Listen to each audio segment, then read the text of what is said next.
Personally, when it comes to my religion and how it affects other people, think of me socially.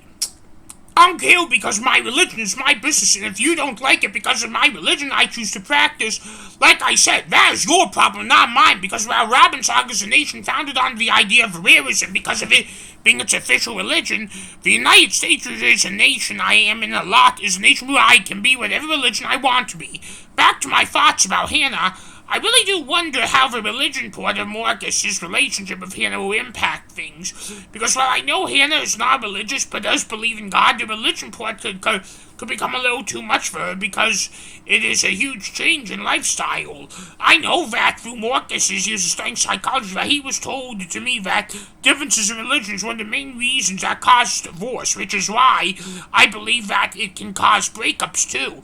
I am also sure Hannah would be willing to get on board with this because of that, and there's the only doubt I have about Hannah's Marcus's relationship, but I can tell I think Hannah and Marcus were made to be with each other, and who knows, maybe it is that she is absolutely willing to get on board, but again, who knows what Hannah is thinking, because no one knows what she has said to Marcus. The thing is, if he marries her, she must convert to be an awareist. If she does convert, it is not like practicing religion is a hard thing to do. All you have to do is dress in a cloak in public and keep your hood up when you are not doing an activity that involves your favorite color, and you also just need to worship the Lord an hour a week. But that's pretty much it. It's pretty much a religion that doesn't affect how you act in public. It is a religion that just affects if you wear a hood in public. I always wondered where my mom got the idea for this religion. I know she was raised as Seventh-day Adventist, but she left that religion when she graduated high school, and that was when she declared herself a queen. And I mean that is in a way where she is a queen. I just don't know what she was doing those 7 years when she and my dad dated. Clearly, the name Robbinsog came from the last name Robbins, which is where her last name was when she married my dad, because she changed her last name to Robbins when she married my father. Actually, based on what I just said, it is not just about where my mom got the idea for a religion. There are plenty of things about my mom that I've always wondered, and I first met her when she was 34, and I'm 11 now and she is 45, and I felt like she left out most of the details of her life to me. That actually makes me pretty sad, because 3 years ago when I was in the 3rd grade, we had to study our family trees, and my mom, well, she did answer my questions, and I got good grades on projects surrounding my family tree. She always gave me short answers on any other topic in our family, because we all have autism. We tend to give long answers because we always want to know what the real scoop on things is about it. It is actually pretty ironic about my mother, because she believes that when we die, heaven will be us reunited as a family forever and ever, and yet she can't bother to answer questions to us about our extended family. Same with my dad, too. When it comes to my secrets, my dad tells me, he does tell me more because I am around him a lot more than I am my mom. However, that's not saying he tells me much, because he sides with my mom all the time. My dad and my mom side with each other 99% of the time, and the reason why our mom doesn't tell us a lot about her past is determining what made her a queen, and how she came up with the idea of a religion is something she won't tell us, and she won't give the reason why she won't tell us, and our dad always sides with her. What I also don't know is if being secretive was really my dad's idea and she agreed with him, but again, I don't know. I don't know, because if I asked them, they will refuse to answer me. I could just torture them to answer, but that's going to get me nowhere. Something important to note is that if I ask them and they refuse, they will give me a hard time about it. Over the years, and especially now, I have come to terms with the fact that my parents are extremely secretive people. They don't tell me much, and they like that, and they don't care to tell me much, and they like torturing me and Marcus and George, because he wants to know secrets about our parents, too.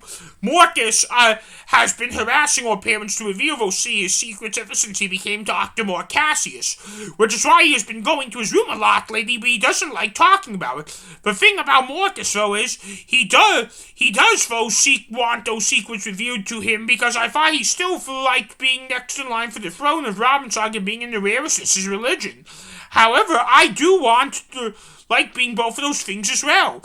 I have no desire to be king. Marcus I know does, and so does George, but George will never be king if Marcus or I, especially Marcus's kids, but I do love being an awareist because I love living in a secular society when yet I can be very religious and show it on the street and how I dressed it at the same time.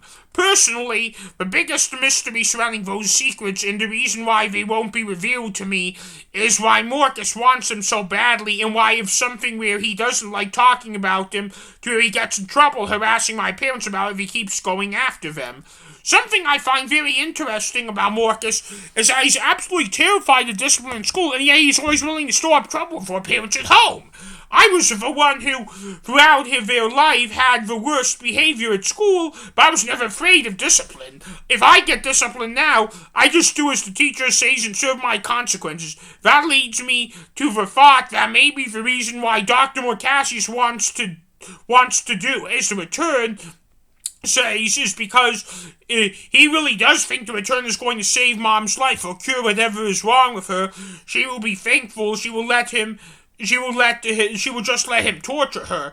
That relates to the secrets because maybe if he tortures Mom into revealing those secrets, it can result in her revealing the answers to those 3 riddles because the return knows who we are. So he or she probably knows more who Mom and Dad are too.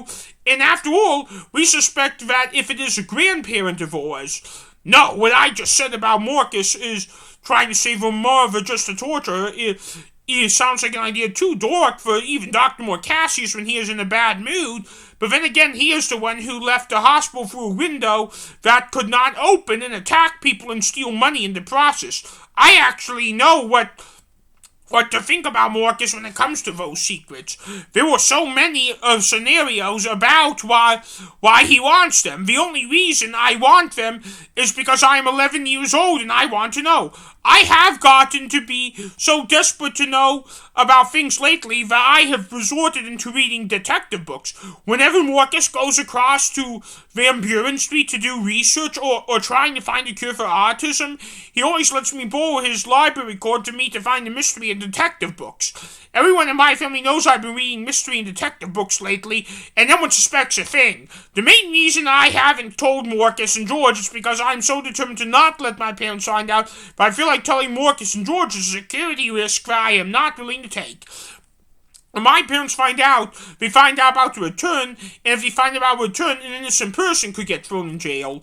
I actually have been watching movies lately about solving a puzzle, like The Return is leaving us puzzles, which are the riddles we have been trying to figure out. So Valerie, we can get to the bottom of this. Lately I've been watching a lot of Indiana Jones because of it even though maybe a little too extreme, but Indiana Jones solves puzzles to find answers, and that's exactly what we are trying to do here and figure out who the Return is, and are trying to save our mother's life. I think we may have been over this already, but if our mom goes, my dad is going to have to be placed in an insane asylum, and I'm scared about how George will turn out because our mom is the center of his universe, and there is nothing worse than losing the center of your universe. If I lost my dad, I would be very scared about how I could turn out, because me losing my father is the equivalent to George losing his mother, despite them both coming from the same set of parents.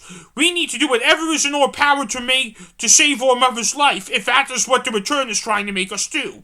If we fail at saving our mother, we will get things back. If we save our mother, we will get things back to normal, which we haven't had in a long, long time, such as less fighting, because most of our fights in our house break out over Marcus being upset over our mother. No more occasional trips to the hospital, which will save us money and keep us happy again, though we have a lot of both most of the time. We just want to make more aware of that. Who doesn't want more of that? And more importantly, me personally, it will stop our dad from going insane.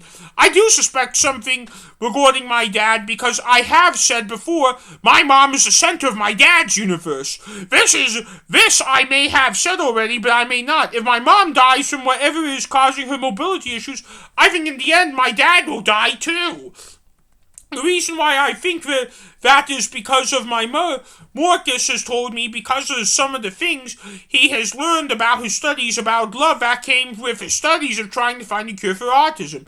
Marcus has told me that he spies on kids secretly at school because he doesn't have any friends at school when they leave at the end of the day. Not to spread rumors like a bully would, but just to observe students. He especially does it on other students at school who he knows have autism.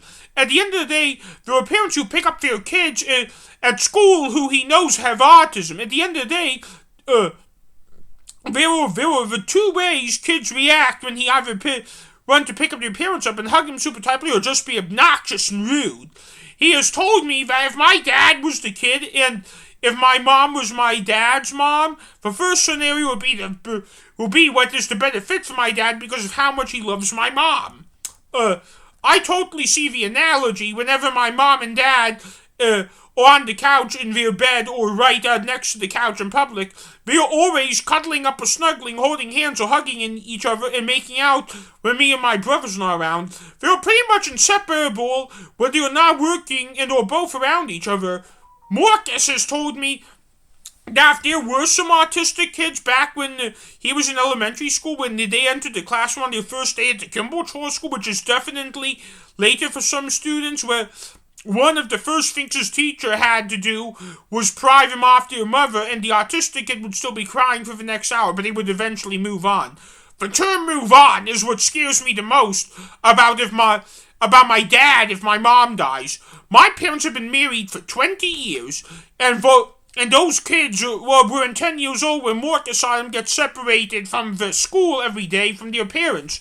I also know that despite most of those kids having working parents because of how expensive the school is, which meant that they weren't around their parents from 9 to 5 on most days, that people would think they would be used at the school, but they really weren't. What I just said about people who would think they would be used to the school by now, but they really weren't, is an analogy to what I'm scared about regarding my dad. My dad is now 38 and he got married on his 18th birthday, so he's now been married longer than he has been single. If my dad was single again at his age because our mom died, it would be super serious because he would now have 3 kids to take care of all by himself, a nation to govern all by himself, which I don't think combined he could do, so he could probably abdicate and Marcus has the throne to Robbinsog. However, then comes the one thing that would be hardest for him if my mom dies, and that is the fact my mom died. My dad has told me that until he met my mom, he had his head a lot more in the clouds than he does now. My dad is just a lot more serious and a hard-working person than he was before he met my mom. Just a side note, this is a reminder that both my parents were staunch workaholics when they were working at their jobs. A key difference was, when my dad was in Catholic school as a young boy, he never tried hard even when he tried hard because he was always in the clouds and he got C's and D's. My mom fixed that for him. And after elementary school began, he began to get A's and B's throughout middle and high school. My mother's the reason why he was working a professional job while he was in high school. And my dad and my mom were the first friends they ever had that were in family. The main thing that my dad was to my mom was that my mom and dad were both the only ones in their family that had autism, that they were both the only ones in their family that hated the fact they had autism and hated society because of it. My mom was an awareness for a little bit, but not for too long before she met my dad. But deep down, she always was, because she was the founder of Awareism, and she is the only clergy that Awareism has ever had at this point until me and my brothers marry more people and raise our children as Awareists, and make them choose to become a high priest or priestess. However, back to how my mom dies, that it would be the hardest part for my dad to get over regarding her death. Well, I basically just said is why if my mom dies, my dad probably can't go on. My parents are the foundation for each other's lives, and that's super important for us, but I don't think if they would have been successful or have the life they do have, had they not met each other, because just to be clear, my dad helped motivate my mom a bit through mostly in the other way around.